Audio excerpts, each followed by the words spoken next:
Hi everyone, surprise, surprise, 2 videos in one day. I'm just here to show you some watercoloring. I said in my last video I wanted to watercolor a little. So I did a tutorial by Ellen Crimi-trent and she calls them Mini Mondays.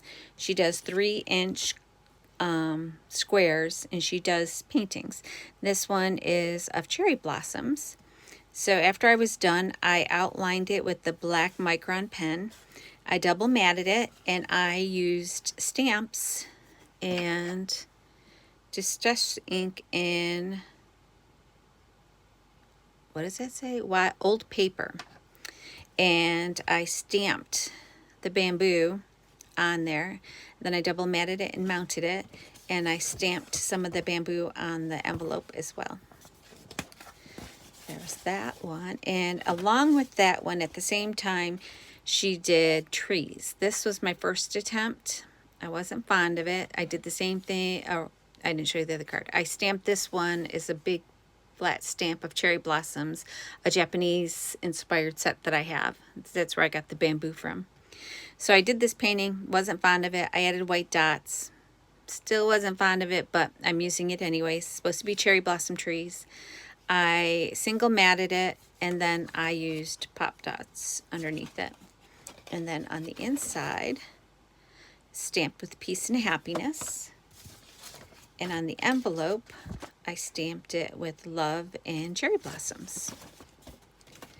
And then I tried that one again and I liked this one better, but then when I put the extra pink dots on it at the end, I wasn't a fan. So I think these trees needed to be shorter and then the pink dots down here more. So I'm learning each time. And this one, you can see that same stamp that I used on the other one. This one is better. I stamped it in, I think it was Whisper Willow by Gina K Designs. And then I did it in Victorian Velvet. And if I could have found a purple matte, that would have looked good, but the red pulls out this one. And this is the same inside. I just stamped peace and happiness and the same outside envelope. I'm just starting to stamp on the front, so I'm a little nervous because I really don't know. I'm going to flip you around here. I really don't know if those inks, since they're water-based, are they going to run after they sit? When I write my address on an envelope, I put a piece of clear packing tape over it. Excuse me, I put clear packing tape over it so if rain or snow hits it, it doesn't run. Some inks won't run, but quite a few of the ones I have are, I think they're called gel ink pens, and they run when they get wet. And Z from Zelda NRJ3 told me, or all of us, a long time ago that when you're doing envelopes, put the tape over them so your addresses don't get lost. So that's what I do. So I don't want to put, sometimes I do, put a piece of tape over this and that kind of protects this. But I'm a little leery about stamping all over the envelope. I don't have, I think there's a paste or something you can put on them and that seals them. I don't have that. I do use sometimes if I'm going to send something out. I don't have it. Oh, I do. I use, you can see how it's flat.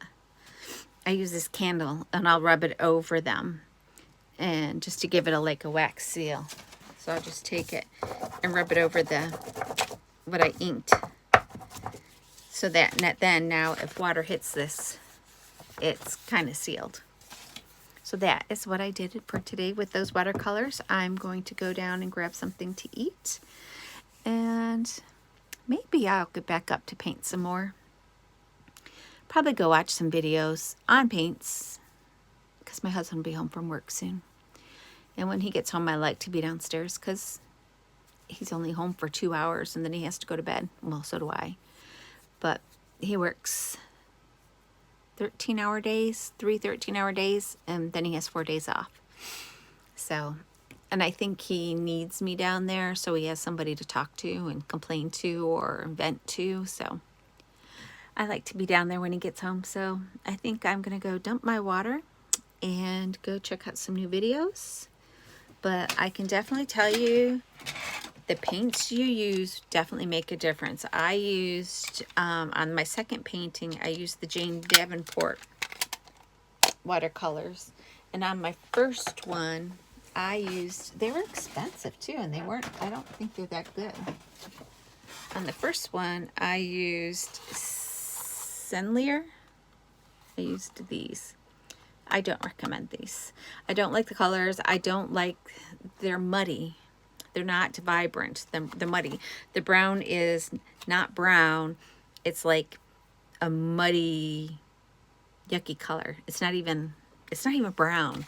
So, I mean, I did get these slightly at a discounted rate off of Amazon because the packaging was damaged, but I'm boycotting Amazon right now, so I won't be buying anything from them. But I will be looking out for craft stores that I can get online, like Blick and that, where I might be able to get higher quality watercolors and go from there. But that is what I made. I just wanted to pop in and show you. Thanks. Have a great night.